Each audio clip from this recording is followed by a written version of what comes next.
김희동님이 문자 보내주셨네요. 곽재식 작가님 나온다는 얘기 듣고 작가님은 책을 34권 쓰셨는데 어떻게 그렇게 다작을 할 수 있는지 궁금하고 대단하네요. 34권 쓰신 게 맞나요, 곽재식 작가님? 34권보다 조금 더 되는데요. 더 돼요? 네, 뭐 그 정도 되는데요. 이제 뭐 저도 이제 작가로 살아온 지 벌써 거의 어떻게 하다 보니까 벌써 한 20년 되어 가고 있거든요. 그러다 보니까 이제 뭐 한 1년에 한두 권씩 꼬박꼬박 하다 보니까 이제 쌓인 것인데 뭐 먹고 살기 요즘 힘들지 않습니까?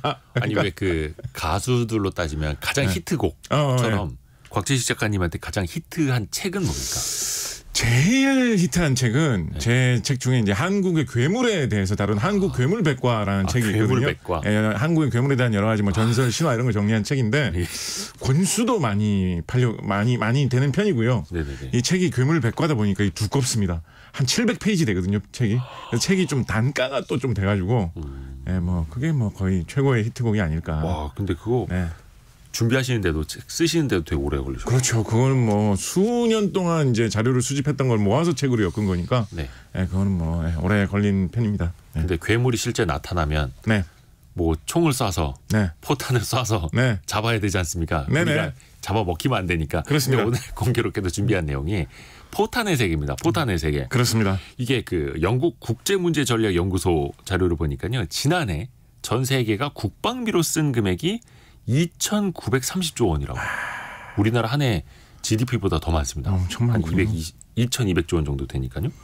그리고 러시아 우크라이나 전쟁 또 중동의 계속해서 지정학적 위기 이게 끊이지를 않고 있고 근데 우리나라에서도 꽤 경쟁력 있는 포탄이 또 생산이 되고 있고요. 방산 특히 이제 포탄에 대해서 좀 이야기를 해볼게요. 특히 우리나라 이게 수출한 것 보면 요즘에 이제 전투기도 나가고 잠수함 뭐 전차 대공포 많이 나가고 있는데 포탄도 숨은 조연이라고 표현을 하셨네요. 그렇습니다. 우리나라 뭐 방위 산업 무기 판매에서 제일 성과가 좋은 것, 제일 국제적으로 최고의 제품이다라고 인기받는 제품을 골라보자면 뭐 여러 가지 의견이 있겠습니다만 여러 기준으로 볼 때 항상 1위에 자주 올라오는 게 흔히 이제 K9이라고 많이 하는 K9 자주포. 그러니까 대포인데 이제 바퀴 위에서 스스로 굴러다닐 수 있는 그런 기능을 가진 이 대포가 이제 뭐 세계에서 제일 인기 있는 무기 중에 하나다. 육상 무기 중에 하나다라고 언급이 되고 있습니다. 이 뭐 요즘에 세계에서 국제적으로 거래되는 자주포의 절반이 우리나라에서 생산된 K9이다라고 할 정도로 세계적으로 이제 인기가 있는 무기고요. 객관적으로 성능을 비교를 해보면 세계에서 가장 강력하고 좋은 자주포라고 하면 독일제 최신형 자주포가 세계 최강이 아니냐라고 이야기를 많이 하는데 이 K9 자주포와 그 바로 다음 정도로 많이 평가를 받거든요. 근데 가격은 독일제 최신형 자주포의 뭐 반값이다. 반값 이하다. 뭐 이런 식으로 이야기가 되고 있기 때문에 그럼 메이드 인 코리아 사야죠. 이건 뭐 무기 배치하는 사람 입장에서는 성능은 약간 떨어지지만 대신에 2대 배치할 수 있다라고 하면 그럼 작전하는 입장에서 훨씬 더 사실 도움되는 거거든요. 그렇죠. 실전에서 특히. 그래서 이제 세계적으로 인기가 있는 무기고 이 무기 뭐 우리나라에서는 그냥 K9 자주포, 뭐 K9 자주 곡사포 뭐 이런 식으로 부릅니다만 영어권에서는 흔히 이제 썬더라고 하는 별명으로 많이 불리고 있어서 어떻게 보면 천둥포 뭐 이렇게 부를 수 있는 무기인데 약간 뭔가 만화 영화에서 뭐 주인공이 사용하는 최후의 무기 같은 이런 느낌이 좀 들지 않습니까? 상당히 좀 어감도 좋고 좋은 평가를 받게 잘 팔리고 있는 무기인데 당연히 이제 무기가 대포를 쏘는 무기가 이런 자주포 대포다 보니까 포탄도 이제 덩달아서 좋은 평가를 받고 있는 데다가 우리나라의 포탄이 신뢰성이 높고 무엇보다도 이 수량이 굉장히 많이 생산이 되어서 가성비가 충분히 잘 달성이 되고 있기 때문에 이 대포하고 함께 포탄도 이제 상당히 세계 시장에서 많이 나가고 있는 뭐 그런 상황입니다. 2021년에 국방기술진흥연구소에서 평가한 내용을 보면 국방과학기술 순위 세계적으로 매겨보면 우리나라가 몇이나 되느냐. 이 화포 체계에서는 한 세계 4위 정도. 탄약 체계에서는 한 세계 8위 정도 된다라고 하니까 기술 수준에서도 뭐 세계 10위권 안에 상위에 평가가 되고 있고요. 특히 최근에 이 포탄 중에서도 155mm 포탄이라는 것이 전 세계적으로 굉장히 주목받는 무기로 또 세계적으로 수요도 좀 급등하고 있기 때문에 한국산 포탄의 주목이 좀 많이 쏠리고 있는 그런 형편입니다. 최근에 저도 그 아덱스라고 하는 방산 전시회 취재 다녀왔는데 다녀오셨죠. 맞습니다. 맞습니다. 거기 그 포탄에 이제는 날개도 달려 있고 포탄이 거의 드론처럼 날아다니고 별게 다 나오더라고요. 근데 그 직전까지만 하더라도 사실 포탄은 그냥 재래식 무기라고 그렇죠. 불렀잖아요. 네. 포병 뭐 그래서 야, 이제 포병이 필요한 시대냐 막 네. 첨단 미사일로 이제 어디까지 날아가고 막 이런 거 기술 경쟁을 하는데 근데 다시 포탄이 주목받게 된 거는 어떤 이유라고 봐야 될까요? 말씀하신 대로 155mm 포탄이라는 게 언제 처음 나왔느냐라고 생각을 해보면 뭐 제1차 세계대전 시기 지금으로부터 100년 이상 전에 한 120년 전에 처음으로 나온 무기가 155mm 포탄이다라고 할 정도로 정말 옛날부터 사용되던 무기였습니다. 어떻게 보면 그냥 총알 뭐 이런 것처럼 가장 기본 무기 중에 하나라고 생각될 수 있는 그런 거였고요. 첨단 무기라고 평가하는 사람들은 별로 없었죠. 그래도 뭐 기술이 계속 개발돼가지고 과거보다 좀 더 멀리 날아갈 수 있게 한다. 좀 더 정확하게 떨어질 수 있게 한다. 여러 가지 계량은 있었습니다만 그래도 뭐 포탄이 옛날에 뭐 우리 임진왜란 영화 같은데 봐도 이순신 장군이 쏴라 하면 막 포탄 쏘고 하는데 대포. 뭐 기본적으로 그런 거지. 이게 무슨 그렇게 주목을 받을 만한 무기냐라는 그런 시각이 있었던 것도 사실입니다. 그런데 이번에 우크라이나 전쟁이 굉장히 주목을 받으면서 이런 시각이 좀 바뀌게 되었는데요. 포탄이 의외로 굉장히 중요하구나라는 평가가 실전에서 좀 나오게 되었습니다. 일단은 이게 전쟁이 2년 이상 이렇게 오랜 기간 끌다 보니까 이게 기본 무기를 사용하는 양이 상상외로 엄청나다라는 게 일단은 양적으로 확인이 된 거죠. 요즘 뭐 우크라이나에서 하루에 155mm 포탄을 뭐 수천 발을 쏜다 이런 식으로 얘기를 많이 하거든요. 뭐 매일 6천 발의 포탄이 우크라이나에서 러시아 진영으로 날아간다라고 이야기를 하고 있고요. 그 매일 6천 발이니까 이틀만 하면 10,000발 이상이지 않습니까? 근데 러시아는 그것보다 몇 배나 되는 양을 우크라이나로 쏜다라고 하고 있거든요. 그러니까 양쪽 진영에서 이게 포탄 소비량이 뭐 한 달 지나고 나면 뭐 몇십만 발, 1년 지나고 나면 몇백만 발 뭐 이런 정도 숫자니까 양쪽으로 엄청나게 실전에 들어가면 많이 필요하구나라는 것 때문에 일단 주목을 받는 측면이 하나가 있고요. 그다음에 이게 기술적으로도 좀 묘한 상황이 된 것이 우크라이나 전쟁 발발 초기만 하더라도 당연히 이제 2020년대에 일어난 전쟁이니까 우리가 뭐 상상을 초월하는 뭐 최고의 첨단 무기들이 대활약을 할 거다 이런 식의 생각이 많이 있었거든요. 근데 의외로 그 사이에 기술이 굉장히 빠르게 발전하다 보니까 뭐 최신형 탱크 같은 거를 어마어마한 가격으로 생산을 해가지고 러시아에서 우크라이나 쪽으로 보냈는데 그냥 무슨 장난감 비슷한 드론에다가 폭탄 매달아가지고 슬금슬금 다가와서 공격을 하니까 뭐 100억 원짜리 탱크가 그냥 깨지더라. 뭐 수백억 원짜리 최첨단 뭐 비행기를 항공기를 띄워가지고 우크라이나를 공격을 하려고 했는데 뭐 이렇게 나무 틈 사이에서 뭐 미사일 같은 거 뭐 몇억 원짜리 몇십억 원짜리 슬쩍 쏘니까 뭐 수백억 원짜리 비행기가 그냥 추락하더라. 이런 게 많이 발견이 되면서 과거에 우리가 첨단 무기라고 개발해 놓은 것이 기술의 발전에 따라서 훨씬 더 저렴한 무기에 의해서 형편없이 힘을 못 쓰는 일도 발생할 수 있다. 라는 게 좀 속속 드러나면서 지금은 전쟁 양상이 많이 바뀌어가지고 굉장히 소규모 보병 부대들이 중심이 돼서 뭐 10명, 뭐 20명씩 부대를 지은 사람들이 치고 빠지는 이런 전투를 많이 하다 보니까 기본 무기들의 중요성이 굉장히 높아졌고 이런 상황에서 뭐 돈 걱정 별로 할 필요 없이 뭐 이렇게 아깝지 않게 계속해서 적을 향해서 압박을 하면서 퍼볼 수 있는 무기가 뭐냐라고 하면 믿음직하고 싸고 저렴한 155mm 포탄이 뭐 최고다. 뭐 이런 식으로 되어서 수요가 점점 더 늘어난 뭐 그런 측면도 있는 것 같습니다. 또한 이게 안타까운 게 우크라이나가 원래 세계적으로 유명한 곡창지대인데 그렇습니다. 거기에 이제 옥수수보다 포탄이 더 많이 심어져 있을까봐 그것도 마음이 아픕니다. 강인규 님이 전쟁은 돈으로 하는 겁니다. 미사일 한 발 가격이면 155mm 포탄 수백 발입니다. 그렇죠. 스탈린이 말했듯이 포병은 전장의 신입니다. 근데 이제 155mm 많이 강조해 주셨는데 뭐 105mm도 있고 200mm도 있고 뭐 175mm 이게 신발 사이즈도 아니고 이게 어떻게 구분이 되는 건지 이건 뭐 그냥 단위가 높아지면 성능이 좋은 건지 좀 설명 좀 해주세요. 네, 신발 사이즈는 이제 발 길이를 가지고 요 미리수를 얘기하지 않습니까? 대포알이나 이 대포는 그 포의 이 단면이 원형으로 생겼잖아요. 포탄이 동그랗게 생겼잖아요. 그래서 그 동그란 원에 지름을 가지고 이야기를 합니다. 숫자가 클수록 지름이 큰 포탄이 날아간다라고 총알부터 포탄까지 다 이제 지름을 그렇습니다. 우리 할리우드 영화 같은 거 보면 이제 권총 들고 싸우는 사람들이 이제 9mm라고 권총을 흔히 얘기하는데 그렇죠. 그게 이제 9mm짜리 그러니까 1cm 조금 안 되죠. 네. 정도 되는 지름을 가진 크기의 이제 총알을 넣는 권총이 9mm라는 거고 155mm면 뭐 한 16cm 이 정도 된다라는 거니까 그거보다 한 16배 정도 큰 지름을 가진 굵직한 그런 포탄이다라고 보시면 되겠습니다.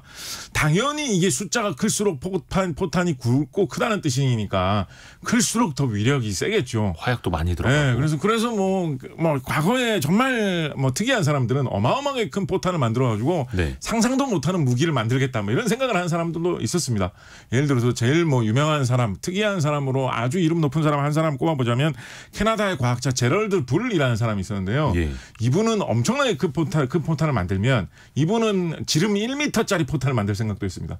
1m. 네. 그냥 미사일 아니? 거의 뭐 미사일 크기의 포탄이죠. 네.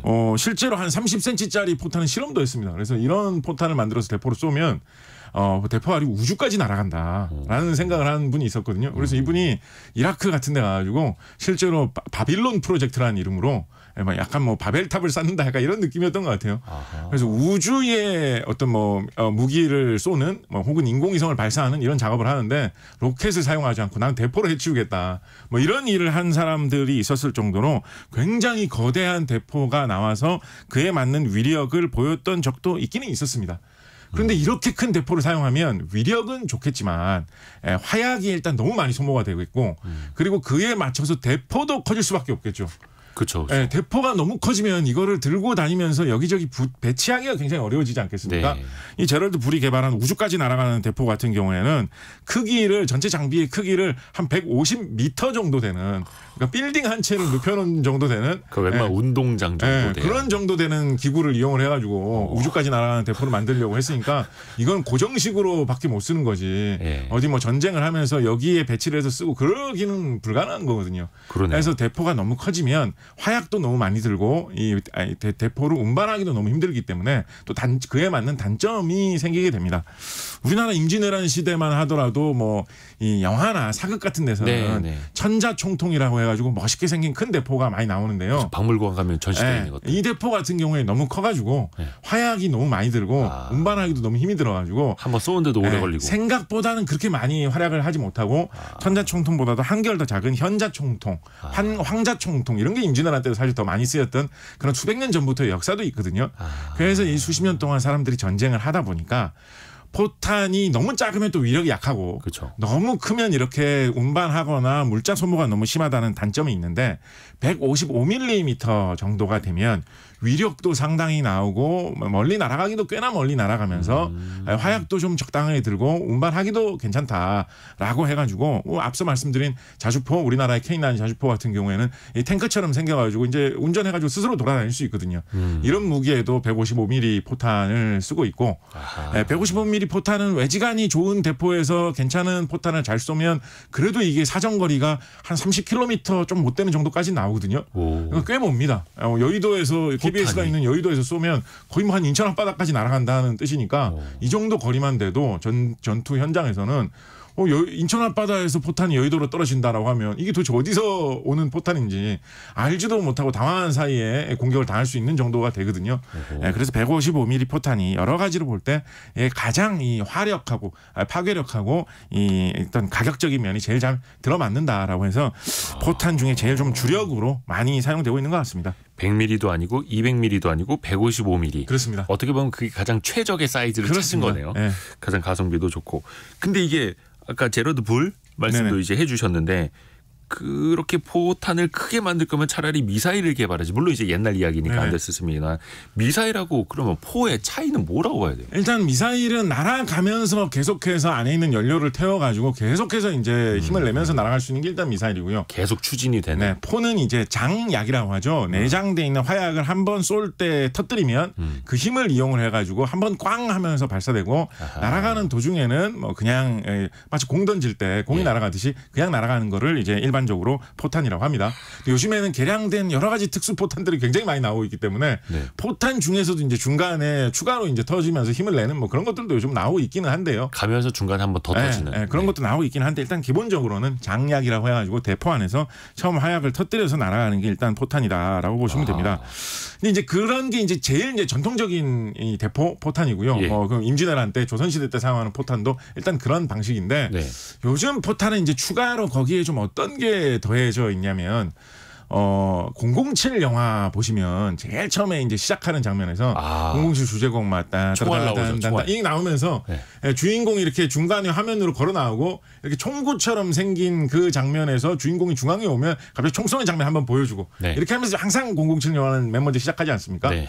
근데 007 영화의 그 중간에 동그랗게 있고 사방이 까맣게 돼 있는 그게 총구를 표현한 거거든요. 총구. 예. 007 영화를 가만히 보시면 총구가 그냥 까맣게 돼 있지 않고 뭔가 소용돌이 모양의 이렇게 선이 파여 있는 그게 이제 보이는 게 자세히 보시면 있는데 예, 나선. 그게 뭐냐면 나선형 모양의 그런 무늬가 있는데 그게 뭐냐면 실제로 총구 안에 나선형으로 그렇게 이제 홈을 파놨기 때문에 그거는 이제 영화에서도 표현을 한 건데 그걸 이제 흔히 이제 강선이라고 하는데요. 강선. 소용돌이 모양으로 총구 안에다가 이렇게 홈을 파놔가지고 총알을 쏘면 총알이 그냥 쑥 나가는 게 아니라 그 홈 때문에 회전하면서 소용돌이 모양으로 돌면서 나가게 하는 그 역할하고 해서 이 강선을 파놓은 거거든요.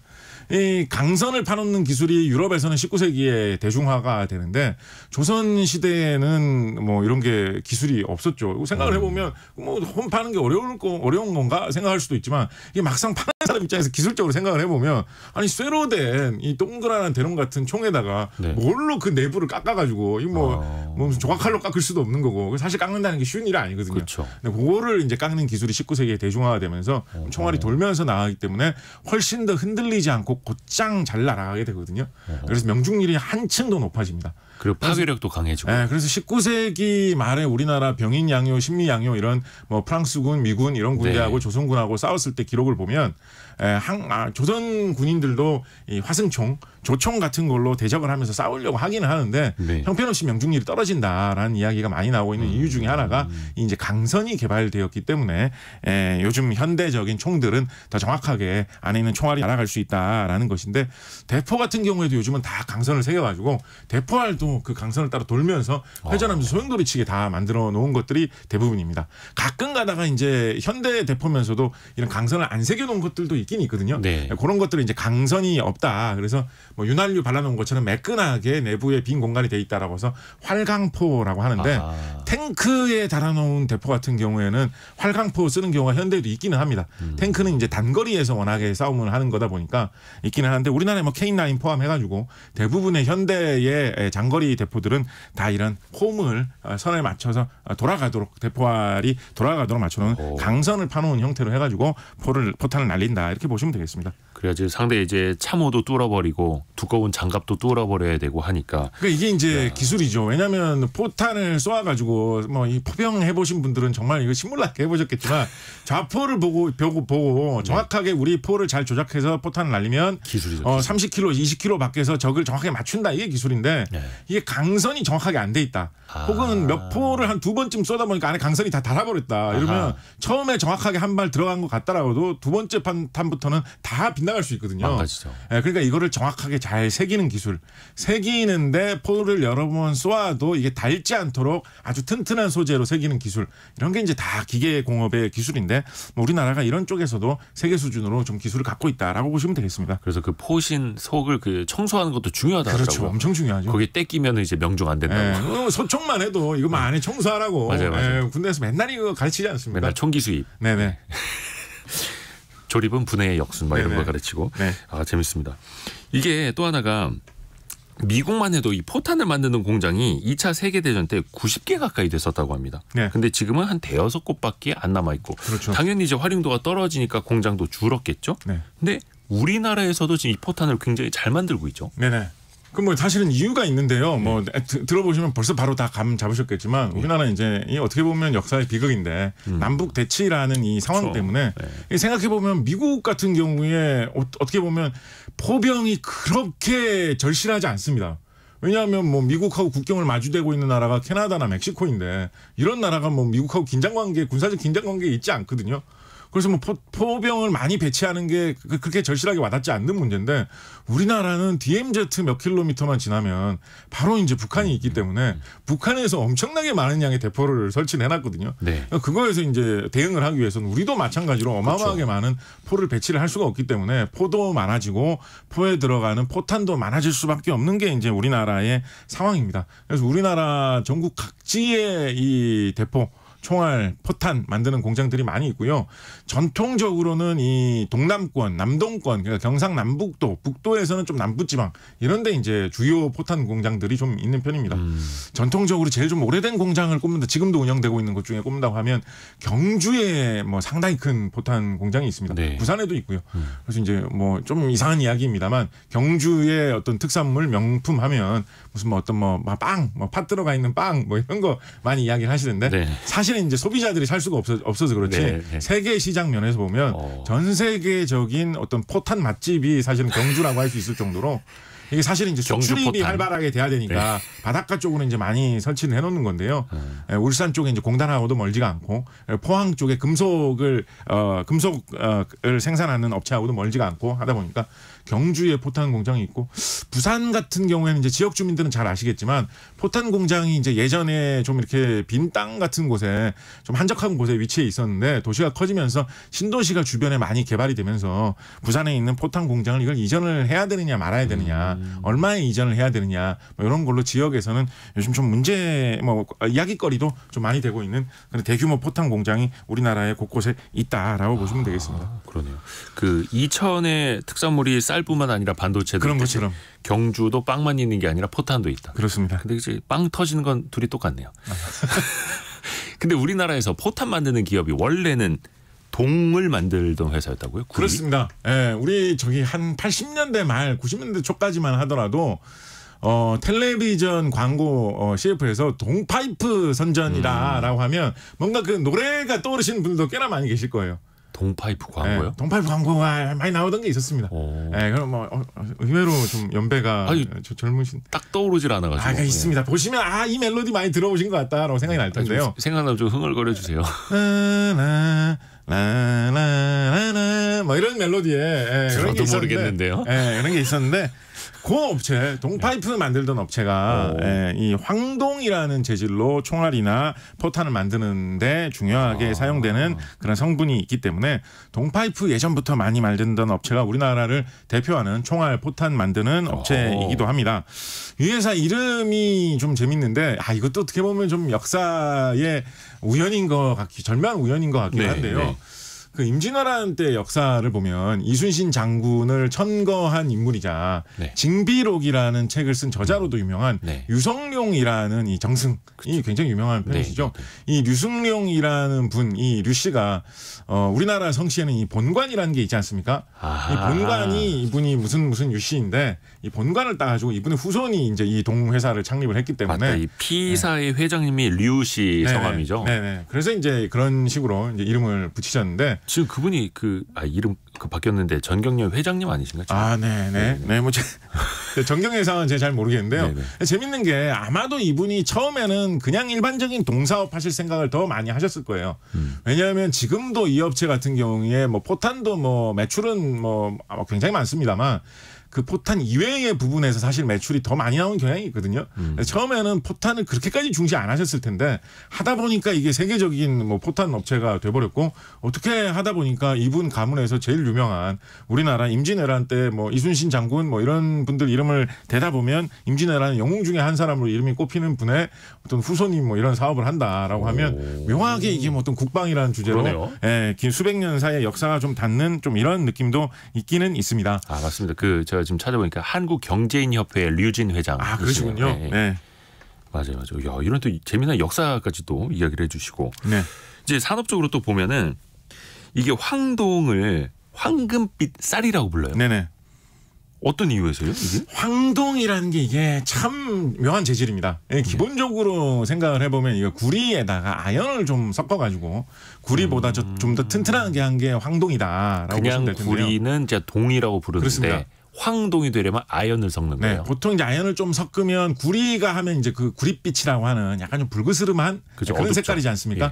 근데 아연을 좀 섞으면 이 불그스름한 끼가 좀 빠지고 오. 누리끼리한 끼만 좀 남습니다. 예, 그래서 이제 황동이라는 이름이 이제 붙은 것 좀 같은데요. 더 밝아지는 거네요, 색이. 예, 이게 사실 이제 이게 절묘한 게 이게 황동을 영어로 브라스라고 하거든요. 예, 브라스라고 하거든요. 근데 네. 이제 브라스 하면 브라스 밴드 뭐 이런 거 뭐 브라스 소리 뭐 이런 거 뭐 음악 좋아하시는 분들은 들어보신 적 있을 거예요. 관악기. 예, 금관악기를 이제 브라스라고 하잖아요. 그래서 브라스라고. 예, 그래서 하는구나. 트럼펫이나 호른 같은 이런 금관악기를 만드는 재질이 이제 이 황동이기도 한데요. 이게 이제 사실은 뭐 포탄 만드는 데도 사용되고 다른 여러 가지 황동제 제품을 만드는 데도 사용된다라고 보시면 되겠습니다. 그 군대에서 총 쏘아 보신 분들은 네. 군대에서 총 쏘면 탄피 튀어나오지 않습니까? 네. 탄피를 잊을 수 없죠, 보통은. 탄피를 꼭 챙겨야 된다고 강조를 많이 하기 때문에. 하나라도 못 찾으면은 거의 근데 생각해 보시면 좀 이상하지 않습니까? 탄피가 보면 탄피 색깔이 어떻죠? 누르스. 네, 누리끼리한 그런 색깔이잖아요. 네네네. 왜 탄피 색깔이 그런 색깔일까요? 그냥 평범한 그냥 쇠로 돼 있어도 안 될 거 없을 것 같잖아요. 생각해 보면. 그러니까 완전한 구리도 아니고 그냥 쇠덩어리도 아니고. 그 쇠로 돼도 안 되고 뭐 스테인리스나 알루미늄이나 이런 걸 하면 더 싸고 뭐 더 구하기 쉬울 것 같은데 네네네. 왜 그런 누리끼리한 좀 특이한 재질로 되어 그러게요. 있을까요?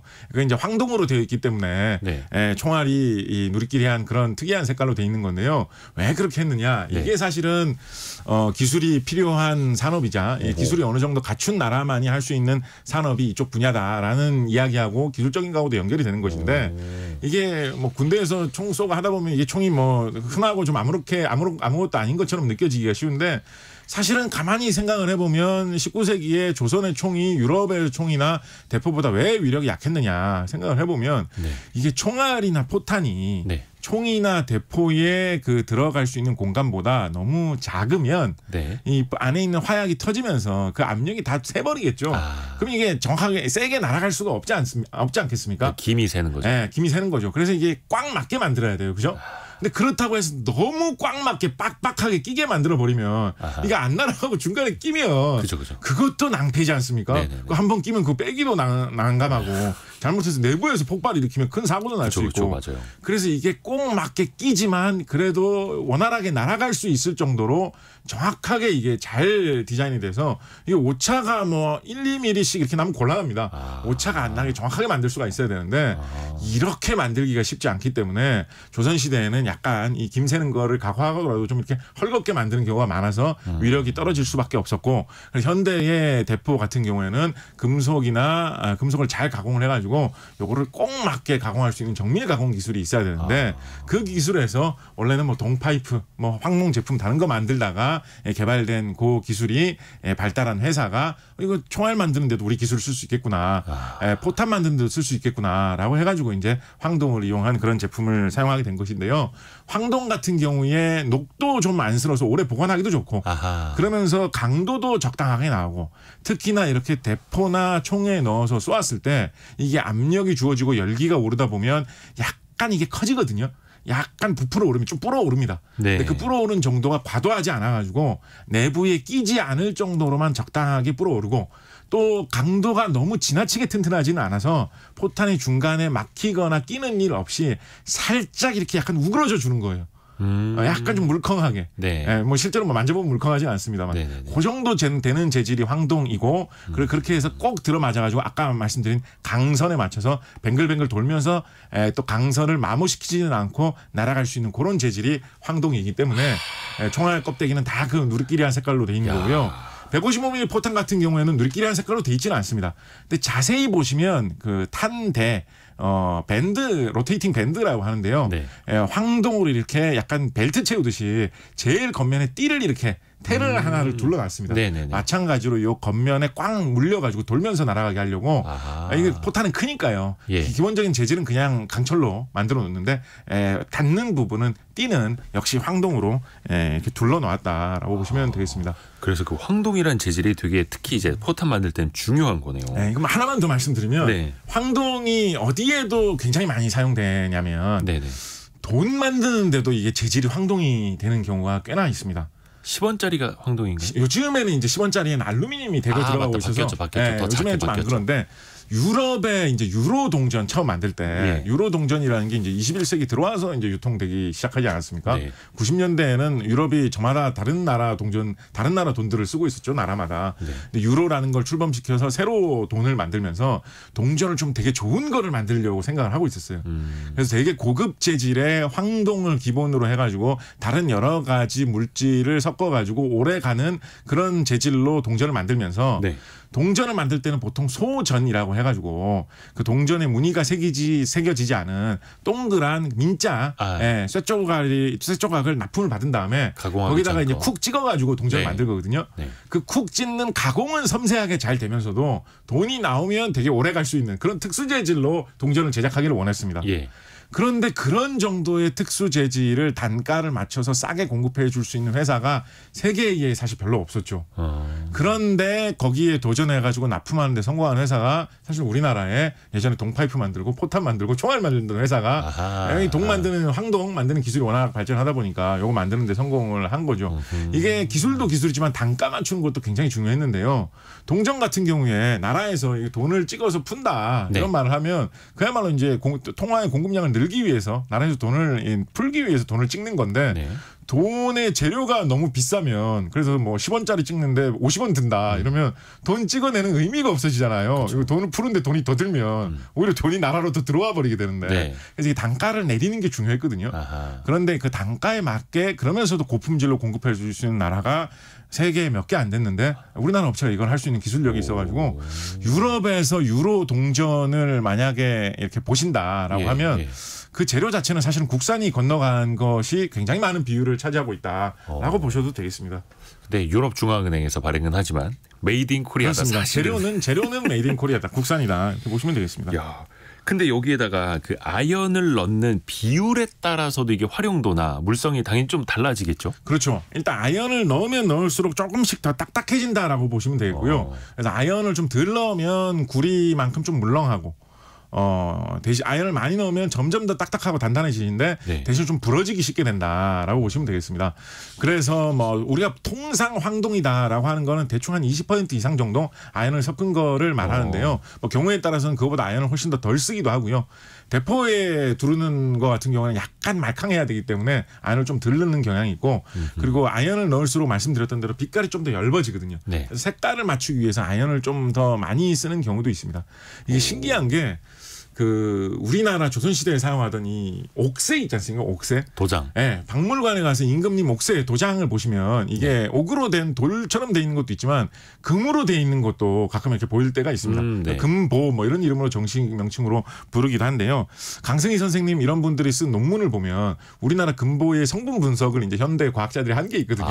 성분을 분석을 해보면 사실은 겉면만 금이고 내부는 구리로 된 게 많다라고 해요. 근데 구리 성분을 분석을 해보니까 의외로 거기에 아연을 좀 섞어가지고 황동으로 만든 제품들이 옥새에 좀 많았다라고 합니다. 근데 신기한 게 우리가 아연을 자유자재로 사용된 거는 현대의 과학기술 공업이 발전하면서부터 아연을 자유자재로 사용할 수가 있게 됐거든요. 조선시대에 이 옥새 만들 때는 아연을 어디서 이렇게 잘 구해가지고 옥새를 잘 만들었을까? 이런 거 앞으로 좀 더 연구해 볼 만한 좀 문제이기도 한데요. 과거에도 아연을 아예 못 쓰던 건 안 쓰던 건 아니니까 어떤 좋은 방법이 있지 않았을까? 뭐 이런 생각해 볼 수가 있겠습니다. 어떻게 보면 우리 선조들이 그걸 보강하는데 또 아연을 활용을 했던 거네요. 네, 이거 약간만 좀 더 발을 넓혀가지고 좀 주변 산업하고 연결을 해서 보면 그러면 애초에 우리나라가 구리, 아연, 뭐 황동 이런 산업을 잘 할 수 있게 된 어떤 기반이 어디 있느냐라고 보면 아까 황동을 만드는 재료가 구리하고 아연이라고 말씀드리지 않았습니까? 우리나라가 구리하고 아연 산업이 애초에 기반으로 굉장히 많이 발달해 있습니다. 그래서 아연 같은 경우에는 뭐 회사 이름에 아연 들어가는 업체 중에 우리나라 유명한 업체도 있는데 큰 회사 있죠. 네, 우리나라에서 아연을 제일 잘하는 업체가 세계 최고 업체다. 세계에서 제일 아연 많이 만드는 업체다라고 할 정도로 아연 생산을 전통적으로 굉장히 많이 하고 있고요. 구리는 뭐 세계 제일이라고까지 할 정도는 아닙니다만 우리나라에 생산되는 뭐 순도가 높은 전기동 같은 구리 생산량 세계에 얼마 정도 되느냐라고 하면 한 세계 5위권 막 이렇게 나오거든요. 그러니까 이게 과학기술 산업적으로 생각해보면 참 이게 재밌고 생각해 볼수록 좀 멋진 게 우리나라의 광산에서 구리나 아연이 채굴되는 양은 거의 제로에 가깝습니다. 우리나라 광산에서 뭐 석탄 캐시는 분들은 뭐 아직 좀 있고 철광석 같은 거 최근까지 좀 운영됐습니다만 뭐 아연 광선이 우리나라의 남한 지역에 뭐 많이 영업이 된다는 게 없거든요. 네. 우리나라에서 아연이나 구리 이 원광석 돌을 사오면 뭐 페루, 칠레 뭐 이런 데서 사옵니다. 태평양 건너서 우리나라 지구 반대편에 가장 멀리 있는 나라라고 할 만한 그런 나라죠. 그쵸. 그런데 칠레나 페루에서 구리 광석이나 아연 광석을 캐면 이거를 우리나라에서 이 돌 속에서 구리나 아연을 뽑아내는 것보다 태평양 건너 지구 반대편에 아주 멀리 있는 나라이긴 하지만 한국까지 보내가지고 거기서 작업을 시키는 게 오히려 더 수지 타산이 맞겠다. 한국 공장이 워낙 기술이 뛰어나고 설비가 잘 돼 있으니까. 그쵸. 라고 해서 지구 반대편으로 그걸 계속 보낸다라는 거예요. 그래서 세계에서 구리 아연 생산 많이 하는 나라들 보면 뭐 중국, 러시아 이렇게 자기 나라에서 구리 아연이 많이 나는 나라들이 당연히 이제 상위권에 있습니다. 네. 그런데 그런 나라들 바로 그 다음으로 구리나 아연이 별로 나지도 않는 한국에서 우리나라의 경상북도 뭐 봉화라든가 이런 데 네. 이제 아연 공장 큰 것들이 있거든요. 그런 데까지 이제 아연이 지구 반대편에 있는 돌이 가가지고 거기서 아연을 뽑아내서 생산을 해가지고 세계 1위, 뭐 세계 5위권 이런 정도로 금속 산업을 한다라는 거니까 이거는 어떻게 보면 이 과학 기술이나 설비 기술의 위력을 상상을 잘 하지 못하면 떠올리기 어려운 어떤 과학 기술적 상상력의 산물이다라고 할 수 있겠죠. 언뜻 생각해 보면 우리가 아연 산업을 크게 해야 되겠습니다. 구리 산업을 크게 해야 되겠습니다라고 누가 말했을 때 네. 우리나라에 구리 나지도 않는데 아연을 어디서 재료를 구해가지고 아연을 만들 건데 지구 반대편에서 구해와야 됩니다라고 하면 야 그게 어떻게 수지 타산이 맞겠냐 좀 될 만한 산업을 해야지라고 산업의 싹을 끊어낼 수도 있었던 것이었는데 생각을 해보면 우리나라 과학기술인들이 또 노동자들이 한국이 기술적 수준이 발달해 있고 또 이런 아연 구리 제품을 사용하는 수요처랑 우리나라가 가깝다라는 장점이 있기 때문에 우리가 충분히 기술력을 갈고 닦기만 하면 경쟁력 있는 제품을 생산할 수가 있다라는 어떤 도전 정신, 기술적인 상상력 때문에 아연 구리를 굉장히 세계적으로 잘하는 나라가 되었고 그러네요. 그 기반 속에서 황동을 잘하는 나라가 되어서 결국은 이제 세계의 국방을 지키는 무기를 잘하는 나라로도 이렇게 성장을 하게 되었다라고 설명을 해볼 수도 있겠죠. 그러니까 그 원재료나 이런 건 좀 부족하지만 정광, 재련만 잘해도 높은 그렇습니다. 부가가치 이제 붙일 수 있는 그런 나라 또 그런 그렇습니다. 기술이라는 거죠. 이건 참 좀 호기심이기도 한데요. 그 구리에다 이제 아연을 많이 섞을수록 좀 색깔이 밝아진다고 했잖아요. 네네. 그러면 그럴수록 금이랑 색깔이 비슷해지는 거 아닙니까? 비슷해지죠. 이거 혹시 좀 예전에 나쁜 짓 한 사람들 좀 있지 않았어요? 왜냐하면 우리가 금 옥새를 만들 때도 겉에만 금칠을 하고 안에 황동을 넣었다라는 이런 거를 보면 어느 정도 짐작을 해볼 수 있듯이 그럼 이거 반 갈라봐도 헷갈리는 거고. 이게 금하고 잘 어울릴 만한 거구나라는 생각을 해볼 수가 있죠. 그래서 막 예전에 이렇게 뭐라 짝퉁, 네. 모조품 이런 걸 만드는 분들이 금으로 된 제품 같은 걸 만들 때 금을 좀 쓰다가 살짝 황동을 섞었어도 눈에 좀 안 띈다라고 하는 뭐 그런 이야기들이 좀 있기는 했습니다만 네. 뭐 요즘 뭐 순금 같은 거 확인하는 기술이 워낙에 그쵸, 이제는. 많이 발달해 있어가지고 이제 뭐 이런 것들은 좀 없어졌는데요. 금 같은 경우에는 화학 반응을 전혀 일으키지 않는 것으로 유명한 그런 성분이기 때문에 몸에 닿아도 뭐 어떤 알레르기나 이런 걸 일으킬 확률이 굉장히 적고 뭐 부식도 잘 안 되고 거의 전혀 안 되고 뭐 이런 특징이 있기 때문에 몸에 금이 닿아서 거의 아무런 영향을 미치지 않는데 황동은 금이 아니기 때문에 좀 이렇게 잘 상하기도 하고 알레르기 같은 거 일으키는 경우도 사람에 따라서 가끔 있거든요. 그래서 뭐 금목걸이를 했는데 왜 쇠독이 올랐지? 왜 뻘겋게 이렇게 오르지?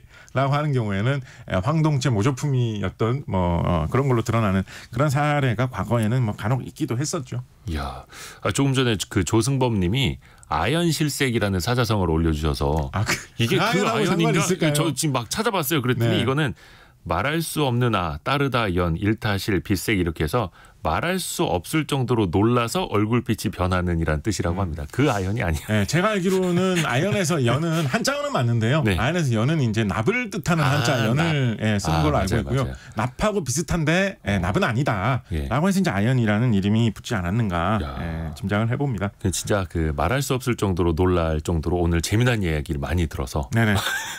긍정적인 의미로 아연실색이었습니다. 네네. 시간이 벌써 다 가버렸습니다. 벌써 그렇게 됐나요? 예. 네. 이거 못 들은 질문도 되게 많은데 또 항상 재밌게 또 우리 역사뿐만 아니라 또 과학 이야기도 종합적으로 이야기해 주시는 곽재식 작가와 함께했습니다. 고맙습니다. 감사합니다. 다음 시간에 또 기대할게요.